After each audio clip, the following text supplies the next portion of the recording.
الحمد لله الحمد لله وحده، والصلاة والسلام على من لا نبي بعده. أما بعد فأعوذ بالله من الشيطان الرجيم. بسم الله الرحمن الرحيم. وإذ نجيناكم من آل فرعون يسومونكم سوء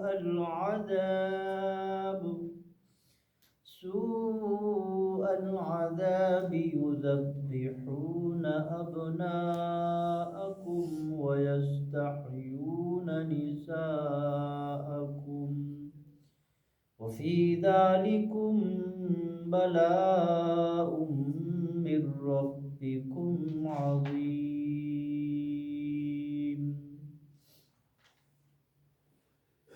صدق الله العظيم. إن الله وملائكته يصلون على النبي يا أيها الذين آمنوا صلوا عليه وسلموا تسليما. اللهم صل على سيدنا ومولانا محمد وعلى آل سيدنا ومولانا محمد وبارك وسلم. وَإِذْ نَجَّيْنَاكُمْ، اے بنی اسرائیل، اور اس وقت کو بھی یاد کرو، اِذْ نَجَّيْنَاكُمْ، جب ہم نے تم کو نجات دی، رہائی دی، من آل فرعون، فرعون اور اس کے حواریوں کے چنگل سے، یسومونکم، وہ در پہ رہتے تھے، سوء العذاب، تم پر بڑا عذاب دیتے تھے، یذبحون، ذبح کرتے تھے، ابناءکم، تمہارے بچوں کو، تمہارے بیٹوں کو، ویستحیون، اور زندہ رکھتے تھے، نساءکم، تمہاری عورتوں کو، وفی ذالکم، اور اس میں تمہارے لیے، بلاء، آزمائش تھی، من ربکم، تمہارے رب کی طرف سے بڑی. بنی اسرائیل جب مصر میں تھے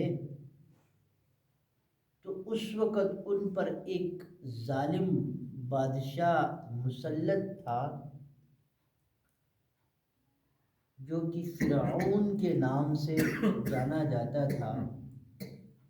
بہت ہی بڑا بادشاہ تھا، دنیاوی اعتبار سے بڑی اس کے پاس مال و دولت، جاہ و جلال سب اس کے پاس تھی. اور یہ بنی اسرائیل اس فرعون کے غلام تھے. اللہ تبارک و تعالی ان کی اس غلامی کے اس دور کی یاد دلا رہے ہیں. اس سے پہلے آیتوں کے اندر ہم نے پڑھا تھا کہ اللہ تبارک و تعالی ان پر اپنے انعامات کا ذکر فرما رہے ہیں کہ میں نے تم پر کیا کیے، انعامات کیے، احسانات کیے. اب وہ جو احسان ان کے اوپر کیے ان کا ذکر ہو رہے ہیں، کیا کیا ان کے اوپر احسان ہوئے. اور فرماتے ہیں کہ اے بنی اسرائیل، تم اس دور کو بھی یاد کرو کہ جب تم اہل فرعون کے ہاتھوں کے نیچے غلام تھے، ان کے ہاتھوں کے نیچے پھنسے ہوئے تھے. وہ تمہارے اوپر طرح طرح کے ظلم کرتے تھے۔ اس کا واقعہ کچھ اس طرح ہے کہ فرعون کے کسی نجومی ٹائپ کسی بندے نے اس کو یہ پیشنگوئی کی کہ ان بنی اسرائیل میں سے ایک بچہ ایسا پیدا ہوگا کہ جو تمہاری حکومت کو ختم کرے گا، تباہ و برباد کر دے گا۔ جب اس کو پیشنگوئی کی تو اس نے کیا کیا کہ اس کے مداوع اس کے روک کے لیے اس نے حکم دیا کہ بنی اسرائیل میں جو بھی لڑکا پیدا ہو اس کو بچپن میں ہی اس کو قتل کر دے۔ جیسے بچہ پیدا ہوتا تو اس کے حکم سے اس کو ذبح کر دیا جاتا۔ جس کسی کے گھر میں حمل ہے ایسا اس کو پتہ ہوتا تو اس کے اوپر ڈپٹی لگ جاتی۔ جب اس کے پیدائش کا دن ہوتا تو وہ دیکھ لیتے کہ آیا بیٹا پیدا ہوا ہے یا بیٹی۔ اگر بیٹا پیدا ہوتا تو اس کو ذبح کر لیتے۔ اب اللہ تبارک و تعالیٰ کو تو منظور تھا اس کی حکومت کو ختم کرنا بنی اسرائیل کے اس بچے سے، وہ تو ہو کے ہی رہنا ہے چاہے اس کے لیے وہ جتنے قتل کر لے۔ تو وہ بچہ پیدا ہونا تھا، موسیٰ علیہ السلام پیدا ہوئے، اور اللہ تبارک و تعالیٰ نے اپنی قدرت سے اسی فرعون کے گھر کے اندر اس کی پرورش کی، اس کو کھلایا پلایا بڑا کر دیا۔ اسی فرعون کے ہاتھوں سے اس بچپن میں ہی اس کو ایک چماٹ بھی لگا دی اللہ تبارک و تعالیٰ نے۔ کہتے ہیں بچپن میں لگایا تھا، وہ تہمت پرست تھا فرعون، تو اس نے وہ کیا کہ یہ بچہ میرے لیے کوئی نقصان دہ نہ ہو، ابھی یہ مجھے تھپڑ مارا ہے تو بڑا ہو کیا ہوگا۔ تو اس کی بیوی تو اس کے بارے میں بہت اچھی بات میں موسیٰ علیہ السلام پر ایمان لائی اور بڑی نیک عورت تھی۔ تو اس کی بیوی نے اس کو کہا کہ یہ چھوٹا بچہ ہے، بچے اکثر بھی کرتے ہیں کہ ماں والدین چھوٹے میں بھی وہ کرتے ہیں، کوئی تھپڑ بھی مارتے ہیں، کسی کو مارتے بھی ہیں، تو یہ چھوٹا بچہ ہے، اس سے آپ کو کیا نقصان ملے گا، آپ اتنے بڑے بادشاہ ہو۔ تو وہ اس کے گھر میں اس کے دل کے اندر اس کو یہ ڈر، اس کا خوف تھا کہ یہ بچہ میرے نقصان دہ ہوگا، لیکن اس کے باوجود بھی اللہ تبارک و تعالیٰ نے اس کے ہاتھوں سے اس کی پرورش کروائی اور بڑا کر دیا، اور پھر اللہ تبارک و تعالیٰ نے اسی موسیٰ علیہ السلام کے ہاتھ سے اس کے حکومت کو تباہ کر دیا۔ تو اس کا ذکر ہو رہا ہے کہ تم اس دور کو یاد کرو کہ وہ فرعون تمہارے جو نرینہ اولاد تھا اس کو ذبح کرتا تھا، عورتیں جو بچیاں پیدا ہوتی ان کو چھوڑ دیتا۔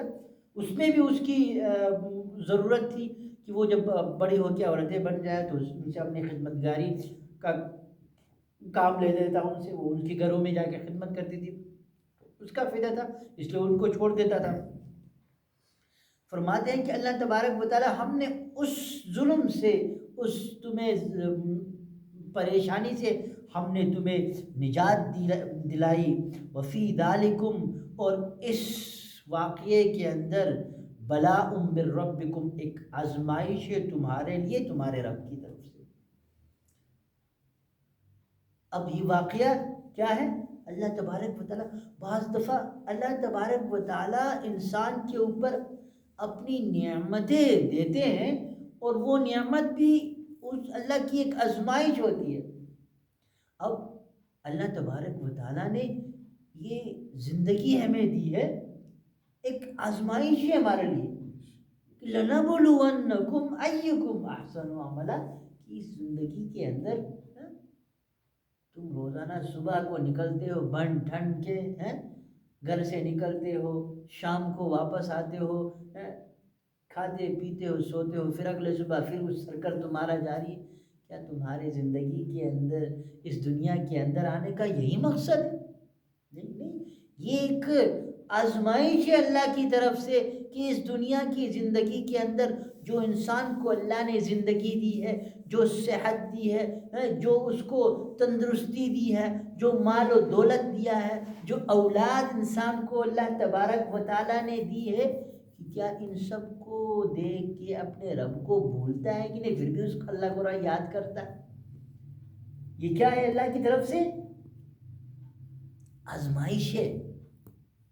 تو اسی طرح اللہ تبارک و تعالیٰ بعض دفعہ انعامات دیتے ہیں۔ اب اس واقعے کے اندر ایک تو آزمائش ان کے عذاب میں تھے، عذاب سے ان کو رہائی دی، اب رہائی دے کے اللہ تبارک و تعالیٰ ان کو آزما رہے تھے کہ اب اللہ کی ناشکری تو نہیں کریں گے، اللہ کا شکر ادا کریں گے کہ نہیں کریں گے، کیونکہ رہائی بھی کیا ہے؟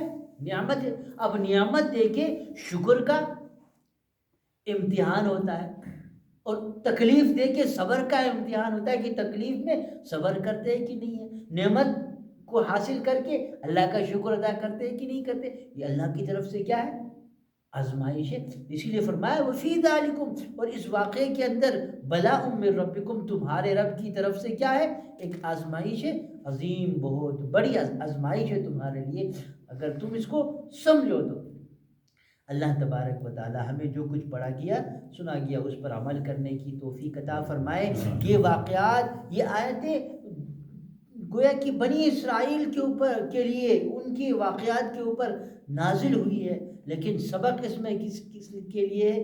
میرے اور آپ کے لیے ہے کہ ہم نے ان بنی اسرائیل کی طرح نہیں بننا ہے، ہم نے اللہ تبارک و تعالیٰ کی عبادت کرنی ہے، اللہ کی بندگی کرنی ہے، اللہ کو راضی کرنا ہے، اس دنیا کے اندر اللہ کو راضی کر کے دنیا سے جانا ہے۔ کل کی جب اللہ تبارک و تعالیٰ کے دربار میں جائیں گے تو وہاں پہ جا کے ہم پریشان نہ ہو، کہ دنیا کی زندگی ہمارے لیے اسی لیے اللہ تبارک و تعالیٰ نے دی ہے کہ ہم آخرت کی زندگی کی کیا کریں؟ تیاری کریں۔ دنیا آخرت کی کیا ہے؟ کھیتی ہے، اس میں جو بو گے وہاں پہ قیامت کے دن وہی اگاؤ گے۔ اللہ تبارک و تعالیٰ ہمیں عمل کرنے کی توفیق عطا فرمائے۔ وآخر دعوانا الحمدللہ رب العالمین۔